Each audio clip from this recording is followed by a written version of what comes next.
عمرك دخلت خناقة وبعدها قلت لنفسك ايه اللي انا عملته ده؟ انا كنت متعصب كده ليه؟ طب كام مرة حسيت انك مكتئب ومش عارف ليه؟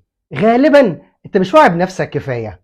الوعي الذاتي مش رفاهية، ده الاساس اللي كل حاجة بتتبني عليه. مشاعرك، قراراتك، علاقتك بنفسك وباللي حواليك. بس الغالبية يا اما بتكبت مشاعرها او بتخاف منها او بتهمشها، والنتيجة بيكونوا زعلانين، متوترين، عصبيين. وده بيخليهم دايما في صراع داخلي، لأنهم مش فاهمين نفسهم ومش فاهمين ده ليه. والحل في خطوتين: سؤالين هتسألهم لنفسك: أنا حاسس بإيه؟ وتكتبه. طب ليه حسيت بكده؟